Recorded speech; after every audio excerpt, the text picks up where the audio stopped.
I don't want to quit investigating. I just want to quit with the remote sensing. And he was fine with that. He's right. I don't like the Q word. He doesn't like the Q word. In anything. We're not quitting. No, and we're a team, so we're not quitting. Okay, we're not quitting. I'm with you. I am 100% with you. A sealed chamber buried for centuries has finally been cracked open. And inside, a discovery that's sending shockwaves through history. Rick Lagina and the Oak Island team have just unsealed what may be the legendary Ark Chamber, a vault packed with ancient relics, lost scrolls, and gold-plated artifacts worth over $500 million. For decades, skeptics called it myth, a golden room beneath the island, traps, coded stones, a Templar conspiracy, too wild to believe. But now, that myth just became terrifyingly real. Inside, black obsidian orbs, pulsing with strange energy, scrolls sealed in gold, and a massive frame, possibly part of the Ark of the Covenant, etched with symbols no scholar can identify. Experts aren't just stunned. They're calling it the most important religious find since the Dead Sea Scrolls. Is this the Templar Vault, the Holy Grail's hiding place, or something even older? Before we open what should never have been found, smash that like button and subscribe, because what's buried beneath Oak Island may change history forever. The storm came without warning. Clouds blacker than midnight rolled in across Mahone Bay, swallowing the moon and pulling the temperature down so fast it felt like the island itself was shivering. Lightning clawed at the sky, each bolt hitting the same point with unnerving precision. Ground Zero, Borehole X. Islanders old enough to remember Oak Island's earliest mysteries swore they'd never seen a storm like it. Each strike of lightning landed in a perfect circle, forming a radial burn pattern centered exactly where Rick Lagina had just authorized a new round of deep core drilling. It was as if something buried far below was pulling the fury of the storm down onto itself, summoning the heavens in a desperate act of protection or rage. Inside the war room, the atmosphere felt alive. Windows rattled with each thunderous boom. Fog pressed against the glass like a living creature, refusing to lift for 3 straight days and nights, leaving the island cloaked in a suffocating, unnatural silence. Compasses on the table spun in endless circles, GPS devices displayed corrupted data, and Craig Tester's instruments flickered uncontrollably, needles bouncing wildly. Static crackled through the radio systems, growing louder the closer one moved to the center of the island. The entire team watched helplessly as electromagnetic readings went off the scale, a phenomenon previously recorded only once before, during early explorations of supposed Templar tombs in southern France. Rick couldn't sleep. He spent each night walking the muddy trails around Borehole X, unable to shake the feeling that eyes watched from the tree line. One night, exhausted, he collapsed in the war room and dreamed of a golden box buried beneath a dome of polished stone. He was clawing at it with bloody hands, the stone grinding against his fingernails as he tried to lift the lid. He woke in a cold sweat to find deep scratches across his palms, thin rivulets of blood trickling down his wrists. The cuts matched exactly the patterns he'd seen on the box in his dream, a dream he told no one about. But the scans couldn't lie. Marty pored over the new seismic data from Lot 15, eyes narrowed. A dense, angular mass had shifted twice during the storm, its shape too geometrically perfect to be natural. No random folding of bedrock, no typical glacial movement. It looked intentional, like a vault designed to resist collapse, like the buried chambers beneath the ancient Temple Mount itself. The corners of the anomaly were razor-sharp on the scans, forming a shape that mirrored the Holy of Holies. As the data streamed across the monitors, a suffocating silence fell over the room. Craig was the first to break it, his voice barely more than a whisper as he leaned in. Whatever's buried there doesn't want to be found. Not anymore. We might be waking something up. The morning after the storm broke, the ground made its move. A sinkhole appeared at dawn with no warning. A perfect circle, 28 feet across and 40 feet deep, opening like the mouth of a stone leviathan. It swallowed the earth in one violent gasp. The collapse was too clean, too symmetrical, its smooth walls hinting at deliberate engineering rather than random erosion. Drone footage captured swirling water circling the sinkhole's edges before it was sucked down in a spiraling vortex, revealing the skeletal remains of massive stone ribs that curved inward like the shell of a colossal vault. As the drone hovered over the black moor, the camera caught something glittering in the loose clay. It wasn't a rock or a glint of pyrite. It was gold. Within hours, Rick's team retrieved the object, a curved handle, impossibly ornate, carved with vines and tiny angels in bas relief. Later analysis confirmed it was part of a decorative cradle, crafted to hold something sacred, something with the proportions of an ancient chest. But even more unsettling than the artifact was the sound that began moments later. Underground microphones, placed weeks before, picked up a deep grinding noise resonating from beneath the sinkhole. This wasn't rock shifting or water trickling. It was rhythmic, deliberate, like colossal stone gears, turning after centuries of silence. A sound too purposeful to be the product of nature. A sound of something activating. Rick stood on the edge of the sinkhole, staring into the darkness that had opened like a wound in the island's heart. His voice was hoarse when he finally spoke, eyes fixed on the swirling mist below. "This isn't the money pit anymore," he said, the words heavy enough to silence everyone nearby. "This is a doorway." The government, stunned by the footage, rushed through emergency permits, giving the team unprecedented clearance to proceed. Within 48 hours, a specialized boring rig arrived on the island, a tool used for restoring ancient cathedrals, capable of cutting through layered stone without destroying fragile historical structures. The drill's diamond-tipped head began its slow descent into the sinkhole, sending back vibrations that rattled through the ground like a pulse. The deeper the drill went, the more the layers told an impossible story.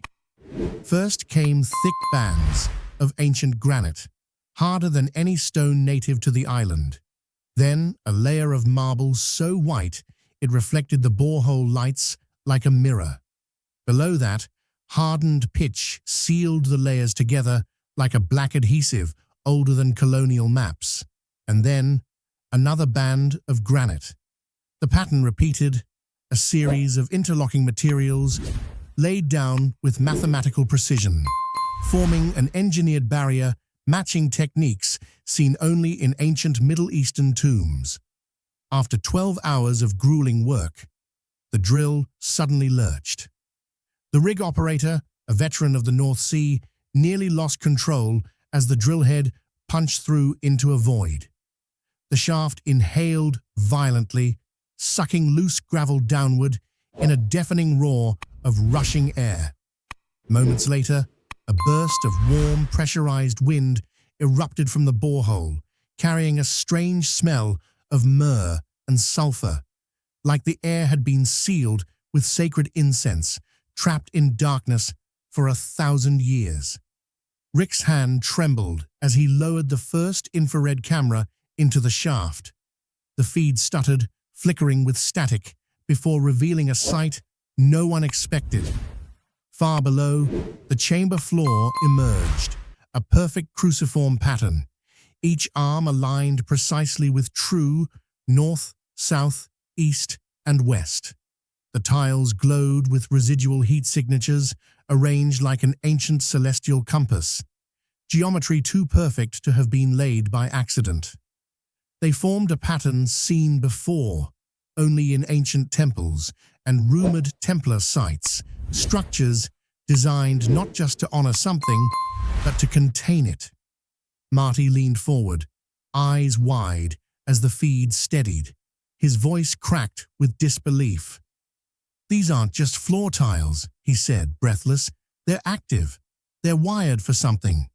This isn't just a chamber. It's a containment system." And as the camera panned across the symmetrical lines of the ancient floor, it became clear that the island had just revealed a secret far deeper, far older, and far more dangerous than the fabled money pit ever promised. But even as the team absorbed the implications of what lay beneath their feet, another layer of mystery quietly emerged, this time rising from the very walls themselves. The chamber's walls didn't breathe, but they felt like they did. As the team swept floodlights across the newly exposed surfaces, the stone glimmered, not dull or dusty like centuries-old limestone should be, but alive, like polished skin flushed with warmth. The photogrammetry unit clicked and whirred, stitching together the chamber's map in real time. When the full model rendered, everyone in the war room went silent. The inscriptions weren't random, they weren't decorative, they were deliberate and layered. Phoenician symbols swirled into Aramaic invocations, which in turn melted into early medieval Latin.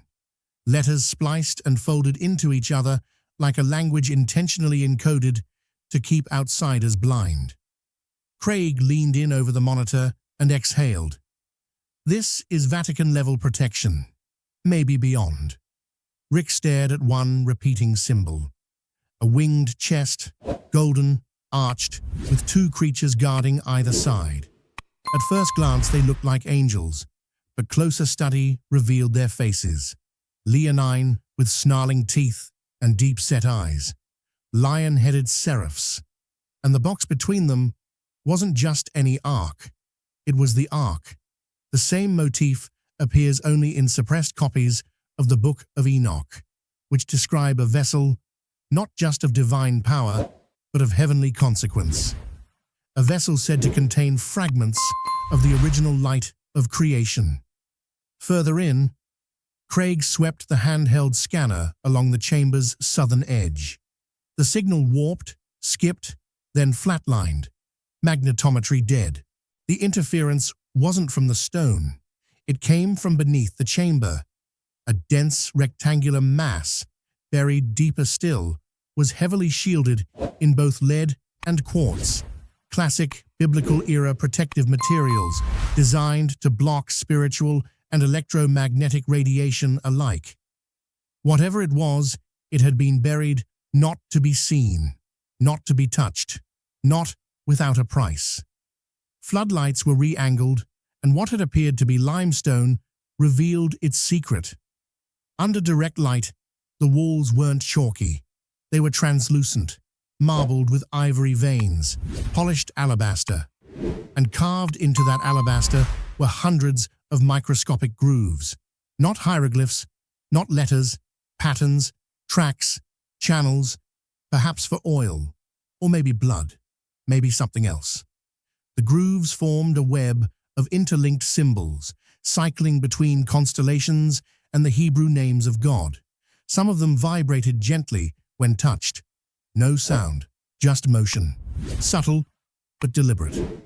Rick placed his hand on the center column. Not a support beam, not structural. It was symbolic and alive. Under his palm, a steady pulse resonated through the alabaster. One beat every 7 seconds. Not a machine, not seismic activity. A rhythm, a heartbeat. Faint and ancient, like the dying breath of something divine sealed beneath the earth. They reinforced the lowering rig the next morning. Carbon fiber crossbeams extended across the opening. Sensors had already reported structural instability in the lower shaft, but Rick made the call. He would go down himself. The platform was bolted tight, the harness locked, and 2 floodlight drones were dropped ahead of him into the shaft. One failed after 30 feet. The second blinked once, twice, then held. As Rick descended the 80-foot drop into the vault, radio chatter fizzled into static. Then words emerged, garbled, layered, overlapping. Not in any language the crew could immediately place, but when the recordings were cleaned, they found a phrase, spoken in 3 distinct tones, 3 different voices. He who breaks the seal shall see the face of God. His boots hit the floor with a soft echo. He was standing on gold. The tiles beneath him were smooth, uniform, arranged in a circular grid. 72 of them, each engraved with the name of an angel and an astrological glyph, one per celestial guardian. Rick paced the room slowly, each step muffled, reverent. He knelt and traced the lines with his fingertips. These weren't decorations. They were keys, and they were waiting. He moved toward the eastern wall, where the floor dipped slightly near a pile of collapsed stone. Behind the rubble, a doorway emerged, tall, sealed, marked with green mineral fragments glittering in the torchlight. Emerald dust spread in a halo around the frame. Ancient Hebrew had been carved across the top of the door in raised gold script. Adonai Elohim, Melech Olam. Lord God, King of the world. It took an hour to clear the rubble. The hinge jutted outward. A grotesque iron mechanism fused into the rock, designed to withstand centuries of pressure. Rick examined it, then placed his hand on the mechanism and turned. The floor tiles flickered, not visibly, but the heat signature, still being monitored above, changed. A slow dimming, one tile at a time, rotating clockwise around Rick's position. The chamber's air shifted. Dust fell from the ceiling. A faint click echoed through the stone. And then the wall slid. A second passage opened, narrow, hexagonal, breathing stale air thick with copper and time. Rick stepped forward, floodlight in hand. The next chamber was smaller, more focused, like a sanctum designed not to welcome, but to protect. The walls were carved in geometric fractals, repeating endlessly, echoing the golden ratio. And in the dead center stood a raised plinth. On it sat an ornate frame, exactly the length and width described in the Torah for the Ark of the Covenant. Made of acacia wood, now blackened from age, but overlaid with hammered gold so pure it gleamed despite the centuries. Spikes of ancient iron fused the base into the floor, anchoring it like an altar nailed to the bones of the earth. Fragments of cloth lay scattered at its base. Linen, once white, now scorched and brittle. Some had been wrapped in copper wire, the strands forming spirals and tight coils, possibly insulation or containment, as if what once rested here radiated energy far beyond human tolerance. Rick approached slowly, the air growing warmer the closer he moved. The ceiling above the cradle bore spiral burn marks, like something had once erupted upward from that very spot. Not fire, something cleaner, brighter, controlled, but immense. At the foot of the plinth lay one final artifact, an obsidian tablet, smooth, perfect, untouched by age. It pulsed faintly as Rick picked it up, as if responding to contact after centuries of slumber.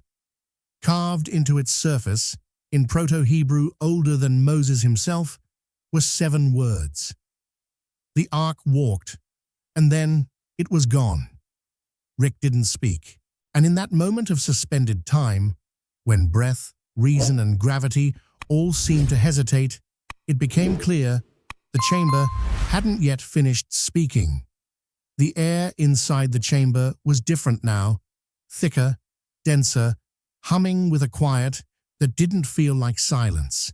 It felt like pressure, like the world above was slowly forgetting how to breathe. Adjacent to the Ark cradle, Embedded seamlessly into the northern wall was a square vault, sealed behind a sheet of dull, oxidized lead. The team hadn't noticed it before, camouflaged by centuries of dust and ceremonial engravings. But as Craig ran the scanner along the seam, it flared red. They brought in the diamond-tipped precision drill, bracing the apparatus against the fragile alabaster. Rick gave the nod, and the whine of the bit cut into the chamber like a whisper turning into a scream. After 23 minutes of tension and trembling hands, the vault hissed, the door unsealed. Inside, nestled in black velvet and powdered ash, were 7 copper tubes, each one capped with a wax seal bearing symbols that even the Israeli linguist on site could barely pass.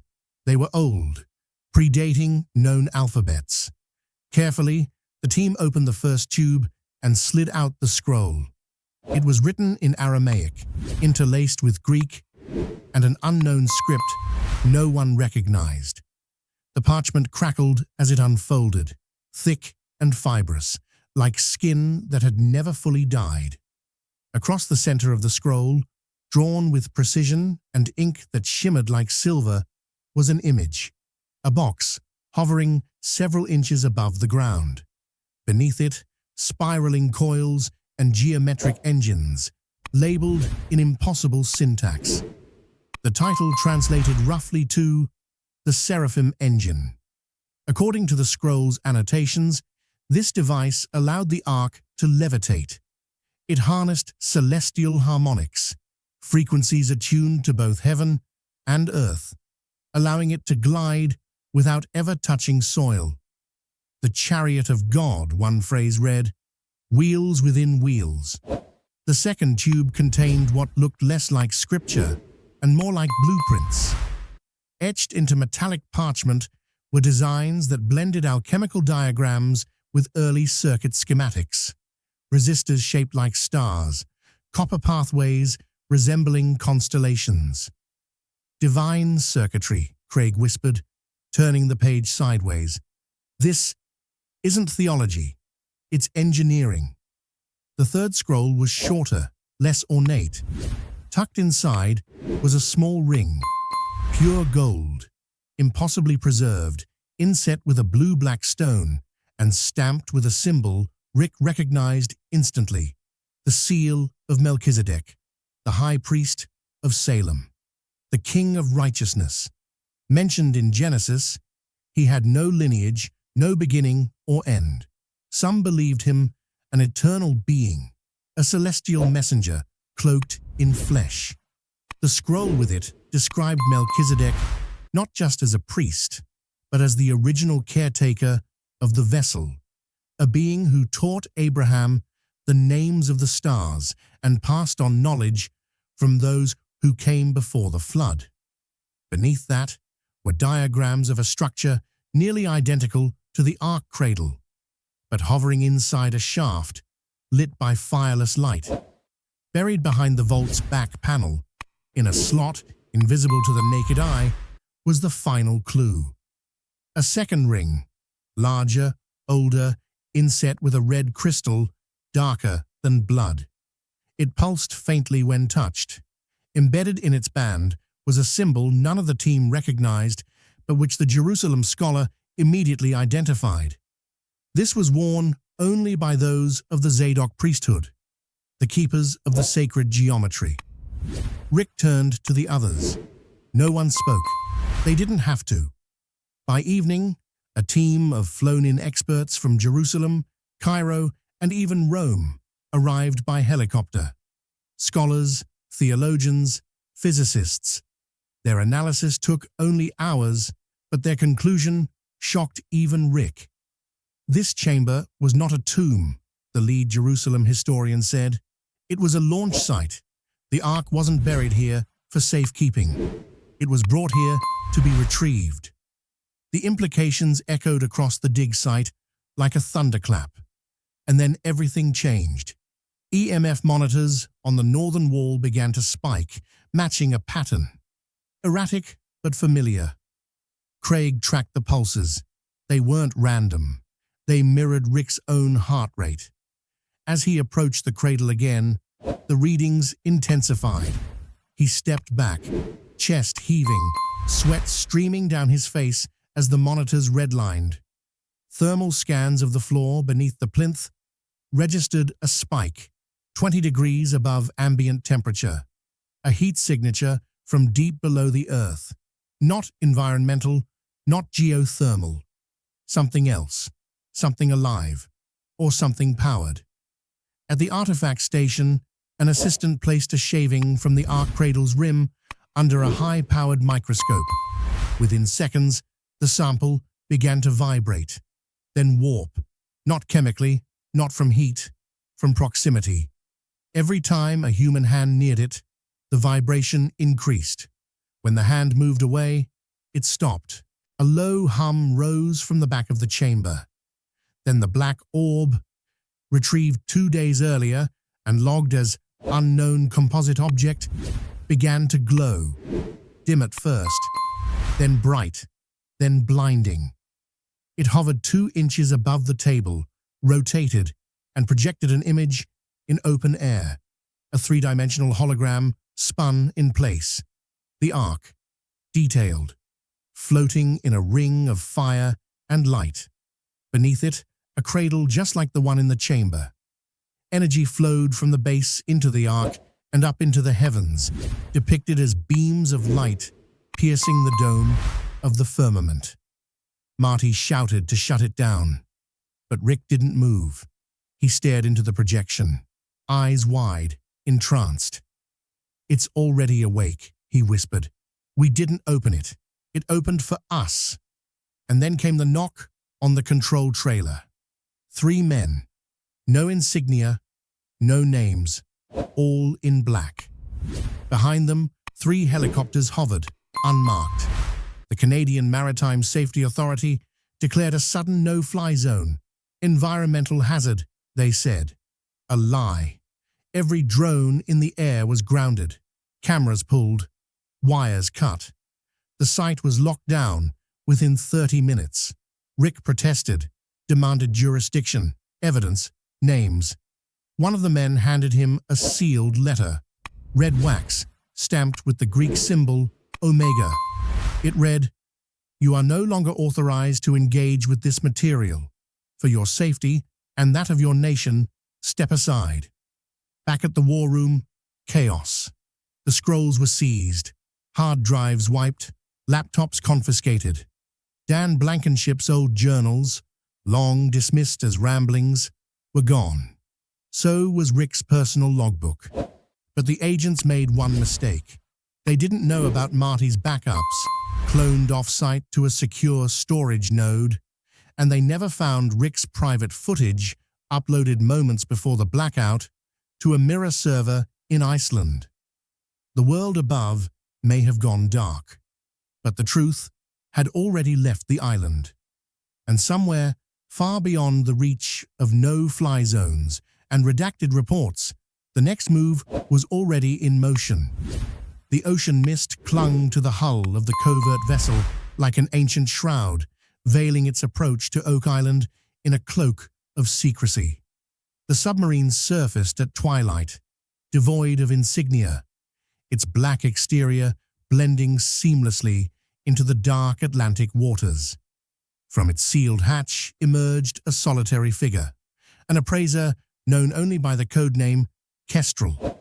Formerly employed by an elite Vatican Antiquities division, Kestrel had been summoned through unofficial channels, flown to an offshore platform, and transferred underwater. No record, no trace. He stepped into the chamber with gloved hands and an expression carved from stone. No introductions, no chatter. Just a single directive from Marty Lagina. "Tell us what we're looking at." Kestrel examined the Ark cradle first, the golden framework still faintly warm to the touch. His instruments whirred, scanned, and beeped as he measured purity, structure, and radiation levels invisible to the naked eye. Minutes passed, then an hour. Finally, he turned to Marty with a whisper. The frame alone, conservative estimate, 120 million USD, possibly more, depending on the authentication trail. But that was just the beginning. The copper scrolls, sealed in their ancient tubes and composed of languages both dead and never catalogued, were another category altogether. Religious significance at Tier 1, historical impact off the measurable scale. But these, he paused, gently lifting the black orb with both hands. This isn't relic appraisal. This is anomaly classification. His final estimate, 500 million, 120 million in raw metallurgy and structural artifacts. $380 million assigned to the scrolls, orb, and non-identified materials, based not only on collector value, but the potential shift in theological, archaeological, and technological paradigms. There are buyers, he said grimly, but there are also wars that have started over far less. As Rick paced nearby, hands clenched, he overheard every word. He finally stopped and spoke. Not to Kestrel, but to no one in particular. You can't put a price on the divine. If this, whatever this is, came from something beyond our world or our time, then it was never meant to belong to any of us. He locked eyes with Marty. We're not selling, we're not giving this away. Marty didn't argue, but later, in a low voice, he suggested something else. What if we build a vault, underground, a museum, not for tourists, but for keepers? Truth can't live in daylight, Rick, but maybe it can survive in shadow. Back in the war room, with the scrolls scanned and stored in Iceland, Rick brought in another scholar, an Iranian-born Zoroastrian historian who studied fire temples of the Achaemenid Empire. As soon as he saw the layout of the chamber, his breath caught. This predates the Ark, he whispered. Your chamber is structured like a Yazata gate, a celestial alignment temple, fire, stone, and silence. This was a place of invocation, not burial. More questions than answers. The lab reports returned later that week.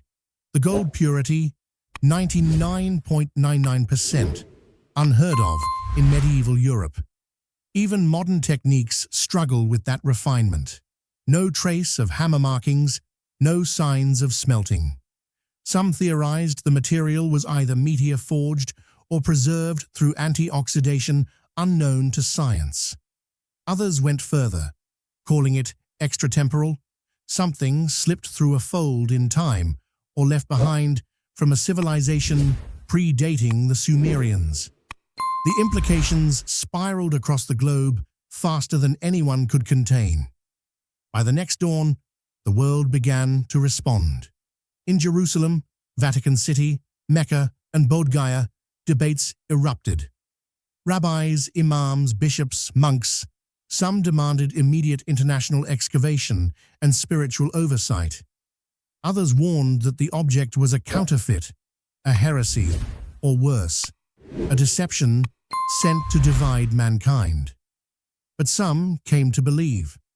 A passage discovered in an obscure Dead Sea Scroll fragment referenced the stone island where the Ark was sealed beneath the fire star, a connection so obscure only now did it carry weight. Then came the skies. On the third night following the orb's activation, Nova Scotia bore witness to an unnatural meteor storm. Fiery streaks tore across the heavens like cracks forming in reality. It was the first such storm in over 400 years. Locals whispered that the sky was speaking back. Rick, meanwhile, changed. He spoke less, stared more, slept fitfully. When he did sleep, he dreamed the same dream over and over. The Ark, hovering again in its cradle, slowly rising into a beam of light, then vanishing.